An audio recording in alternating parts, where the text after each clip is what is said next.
historic and quite magnificent Longchamp racetrack on the outskirts of Paris provides a beautiful setting for the 67th World Cross Country Championships. This sacred turf is pounded annually for the renowned Prix de l'Arc de Triomphe, but it's not unusual for famous racetracks to host these cross-country championships, which go back to 1903 when they were first held at Hamilton Park, Glasgow. Haydock Park, Baldoyle, Ayr, Leopardstown, Chepstow and Limerick are just a few of the past hosts. It means that we're talking about a flat, fast, grassy course, which suits most European teams, but it's very different from a typical British course, which is generally longer, hillier and muddier. However, it's England who are here defending the team title, won in Limerick last year in the rain, where John Tracy of Ireland won the individual title for the second year running and goes for his hat-trick today. But other great names in the race include Nick Rose of England, Nat Muir of Scotland, Alexander Antipov of the Soviet Union, Leon Schatz of Belgium, Craig Virgin of the USA, Carlos Lopez of Portugal. And there is the racetrack, that famous racetrack, and the senior race is over 7.5 miles, which is 7/8 of a lap, plus 4 complete laps. Conditions are perfect for a fast race. There are 25 teams taking part, each with 9 runners, the first 6 of whom score. England again have a strong team, but their strongest opposition may win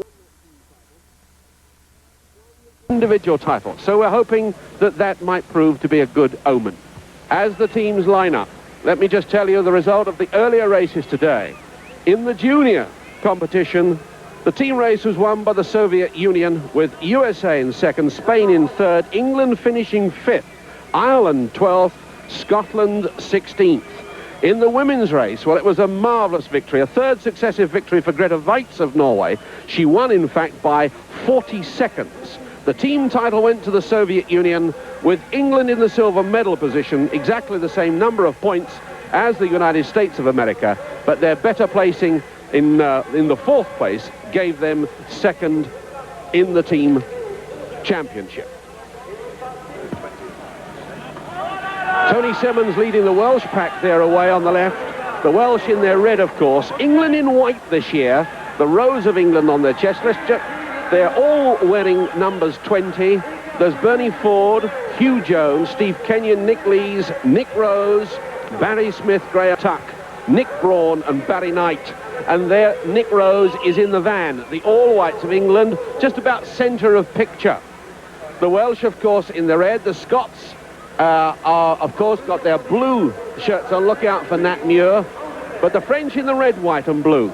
In the stripes, the broad bands, and the French running very well at the moment. Look out for the strong Soviet Union team. They're wearing the high numbers, 432s and 433s. Nick Rose, the Bristol boy, in the centre, and Locke on his right from the Netherlands. And Nick Lees is on his right for England. Nick Lees of England in the middle, wearing 5. There is Hachawi of Algeria. They too are wearing some whites.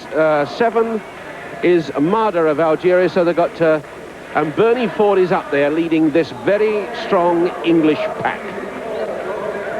7, Mada of Algeria lead, and a Algerian in there, Abdou of Algeria, 302 is Locke, who we saw, the maths teacher who we saw run so well in the European Championship. Second he was, leading 3,000 metres. Those are indeed the English. Bernie Ford, Barry Smith, Nick Lees are the 3 English vests up there in the first 10, taking that first barrier. Nick Rose is also up there, and Nat Muir went over in the first pack, but there are 3 Algerians in the first 12 or so runners. A massive crowd here at Longchamp, something like 20,000 people. The French, of course, with a great tradition in cross-country, and they're out on their Sunday afternoon to enjoy this race. The barrier, and it's proved a dangerous one. It affected the juniors and the English team particularly.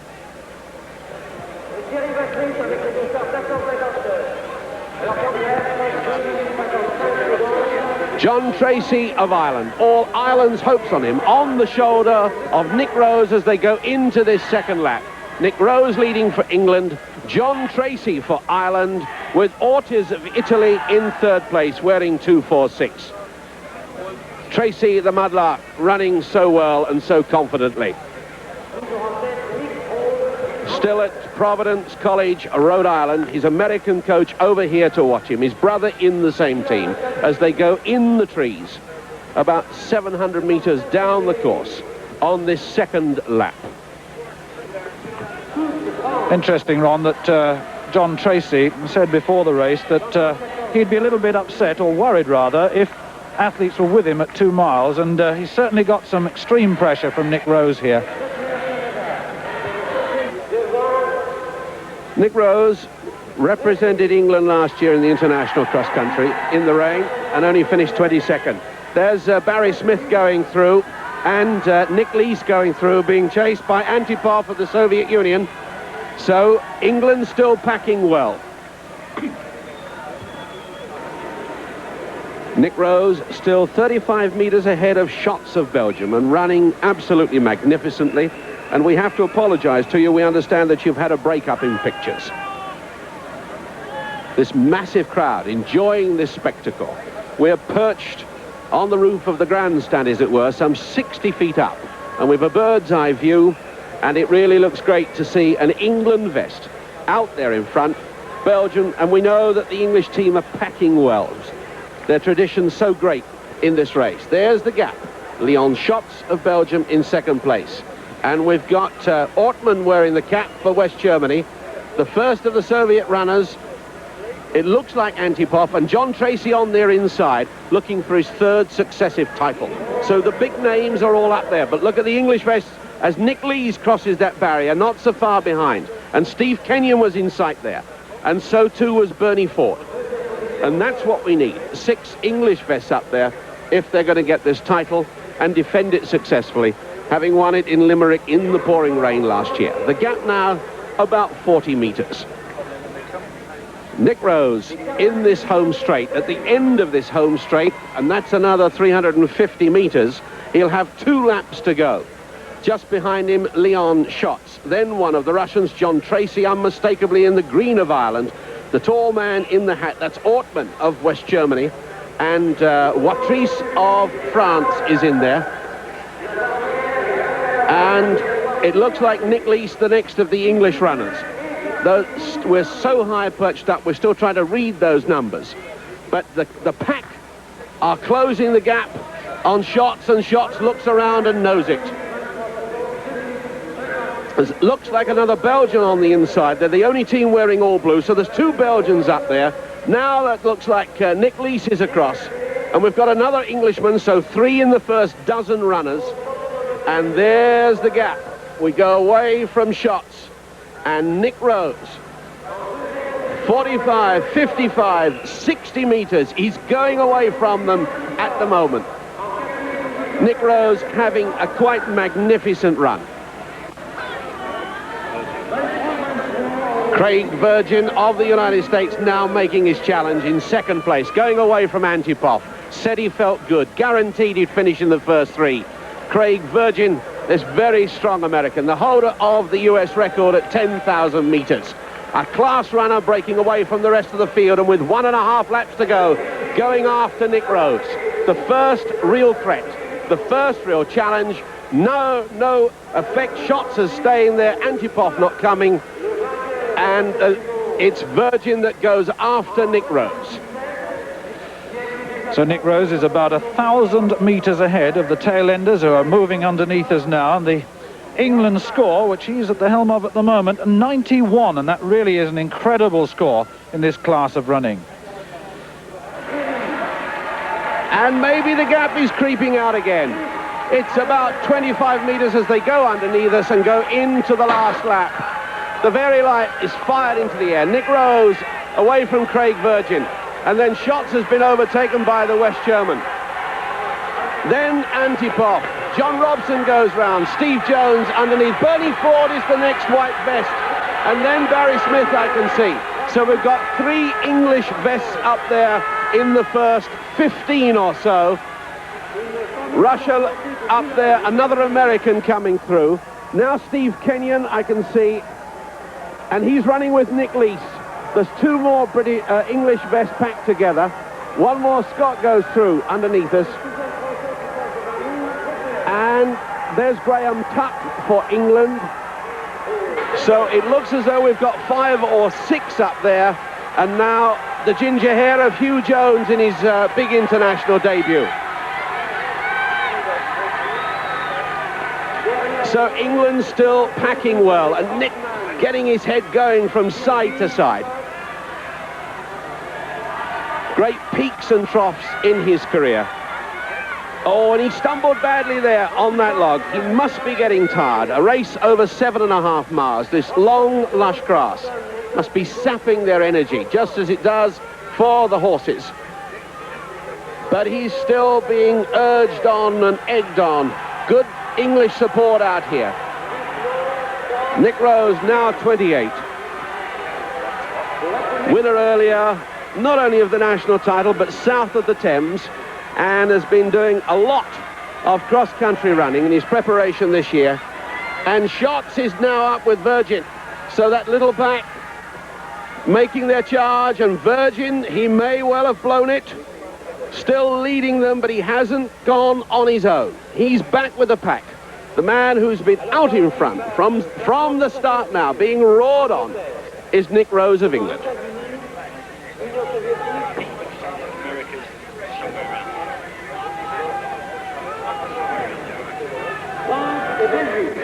Virgin, Shots, Ortmann. That's the next little pack. USA, Belgium, West Germany.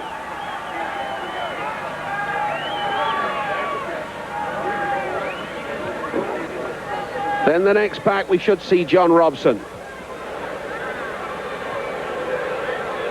Ortmann, remember, 3,000 metre runner. First versus Great Britain indoors at 3,000 metres this year. Got good finishing speed. But Craig Virgin still staying slightly ahead of Leon Shots, a former winner. Ortmann having a splendid run, I must say, for West Germany. But there's the gap, and there's Nick Rose. And he's stretching it again. And John Tracy's challenge from Ireland appears to have vanished.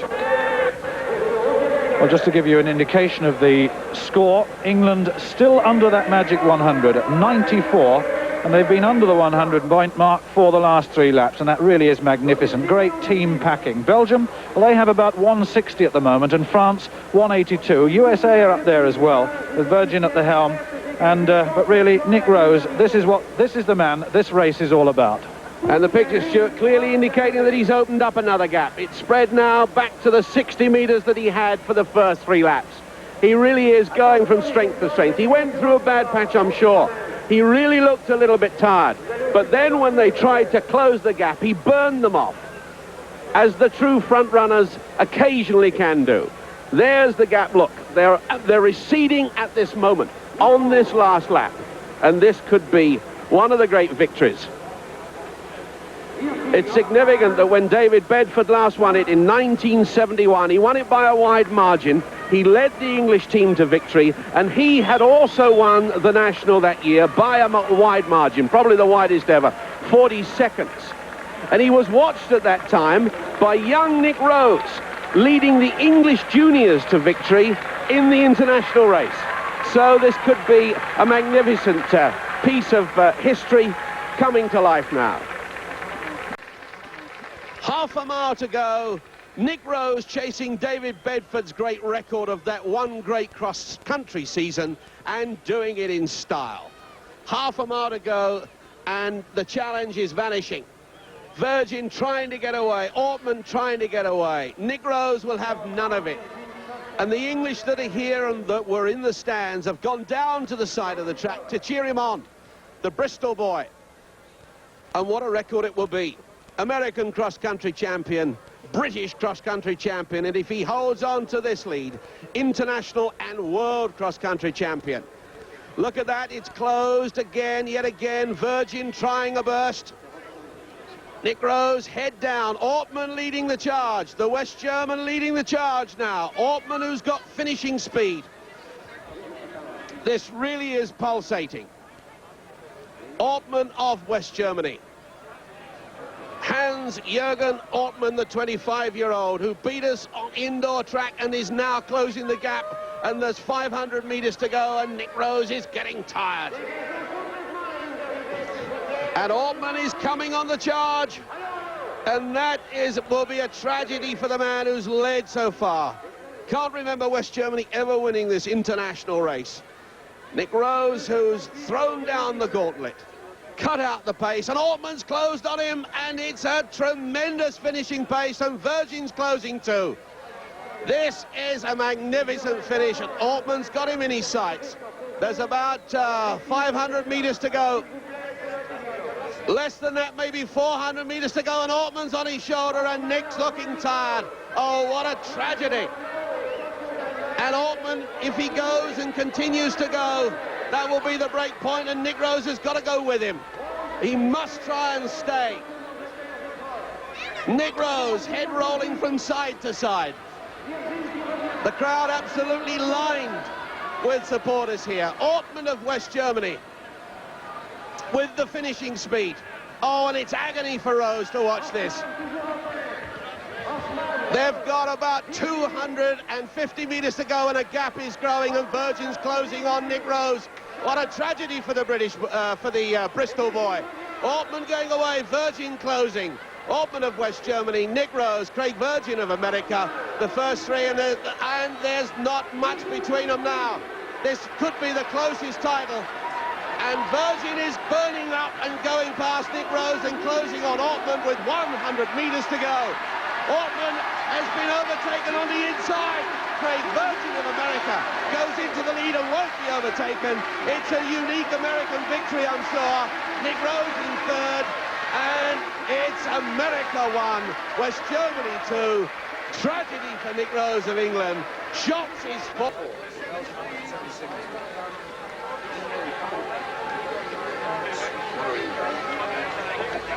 The Soviets, and we've got to check the Russians, but here's the American, and full credit to him. It was a blistering sprint finish. It was a marvelous run from the US 10,000 meter record holder, winner of the cross country, who said he felt so good. The man from the St. Louis Track Club, second ranked in the world last year over 10,000 meters, but what?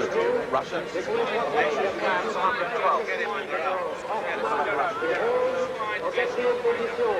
Okay, sure we do.